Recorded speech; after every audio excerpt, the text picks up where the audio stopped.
African union को जिस तरह से प्रधानमंत्री नरेंद्र मोदी ने प्रस्ताव रखकर उसको पारित करवाया, एक बड़ी सफलता मिली, जिसके जरिए विकास की दौड़ में पीछे रह गए वो 54-55 देश अब हिस्सेदार बनेंगे, वो आगे बढ़ेंगे।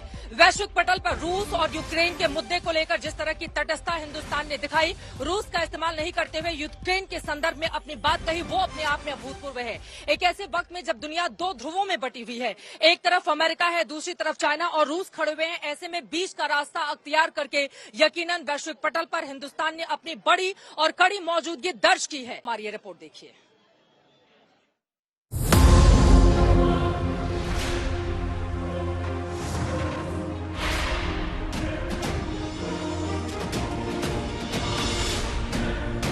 भारत में G20 का सम्मेलन ऐसा हुआ, बोले तो भूतो न भविष्यति। बस इतना समझ लीजिए कि भारत ने दुनिया को एक सूत्र में बांधने के लिए वसुधैव कुटुंबकम के मंत्र का थीम ही नहीं दिया, ग्लोबल साउथ से लेकर क्लाइमेट एक्शन तक और विश्व को दिशा दिखाई। कूटनीति में भारत के साथ एक तरफ अमेरिका खड़ा था, दूसरे हाथ सऊदी, और घरेलू मोर्चे पर फायदों की तो गिनती ही नहीं। यूं ही नहीं, पूरी दुनिया पीएम मोदी की फैन हो गई।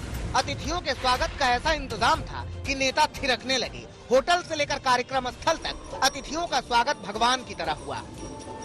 वरना इतने बड़े वैश्विक आयोजन में मेजबान से मिलकर मेहमान इतने खुश, खिलखिलाते, थिरकते और एट होम वाली फीलिंग के साथ बेहद कम ही नजर आए हैं। वर्ल्ड लीडर्स के साथ पीएम मोदी की केमिस्ट्री देखकर पूरी दुनिया हैरत में थी कि भारत के प्रधानमंत्री के साथ दुनिया के हर नेता की मित्रता वाली कितनी मैचिंग केमिस्ट्री है। पीएम मोदी ने स्वागत सत्कार से लेकर खान पान तक और विदाई के तोहफों तक हर जगह भारत और भारतीय संस्कृति के इतने विविध रंग भरे कि पूरी दुनिया भारत और भारतीयता की तारीफ किए बिना नहीं रह सकी।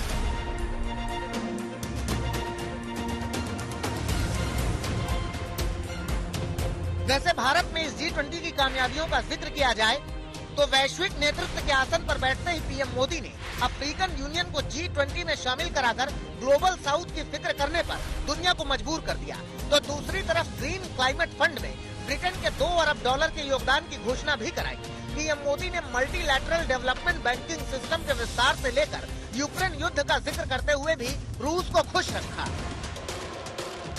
ये मामूली कामयाबी नहीं थी। सऊदी के प्रिंस सलमान समेत दुनिया भर के कई देशों को उम्मीद नहीं थी कि दिल्ली घोषणा पत्र इतनी सुगमता से सर्वसम्मत से पारित हो पाएगा।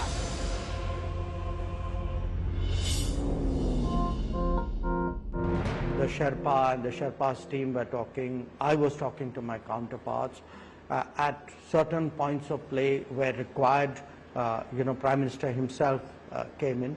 There were still issues which needed to be resolved, and in some cases I had to ask him, saying it'd be good if you could speak to your counterpart, and he did that? Yes, he did that. I think the declaration also happened because his stature had gone up. इस G20 में दुनिया ने देखा कि भारत के साथ जितनी मजबूती से अमेरिका का हाथ है, उतना ही दोस्ताना रूस के विदेश मंत्री के साथ भी है।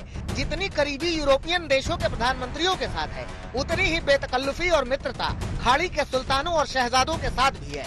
और इसका असर ये रहा कि भारत से लेकर यूरोप तक वाया मध्य पूर्व नया कॉरिडोर बनाने के लिए भारत ने सऊदी और अमेरिका को साथ लाने में कामयाबी पाली। इतना ही नहीं, 9 देशों के साथ बनाया गया ग्लोबल बायोफ्यूल अलायंस इतना हिट रहा कि अब 19 देश और 12 इंटरनेशनल संस्थान इसमें शामिल होना चाहते हैं। कूटनीति की तारीफ ऐसी कि दिल्ली घोषणा पत्र में भारत ने क्षेत्रीय अखंडता और संप्रभुता का सम्मान करने वाली बात भी लिखी और चीन जैसे विस्तारवादी देशों को उसे मंजूर करना पड़ा।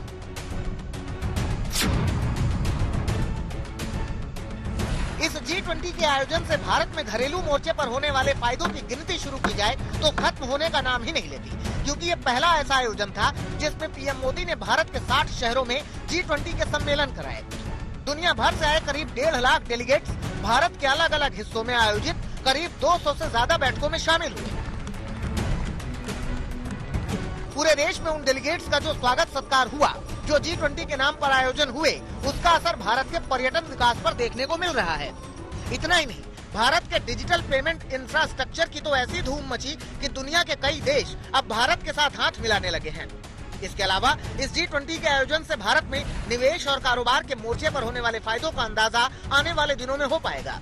बाकी इस बेमिसाल आयोजन से घरेलू सियासत के मोर्चे पर बीजेपी और पीएम मोदी की छवि एक सशक्त, निर्णायक और वैश्विक रूप से स्वीकृत नेता के तौर पर बनी है। जाहिर है ऐसी कामयाबी का श्रेय और सम्मान पीएम मोदी के नेतृत्व वाले हिंदुस्तान को मिलना चाहिए और अब बीजेपी आगामी चुनावों में भी उसका श्रेय जरूर लेना चाहेगी। आज तक ब्यूरो।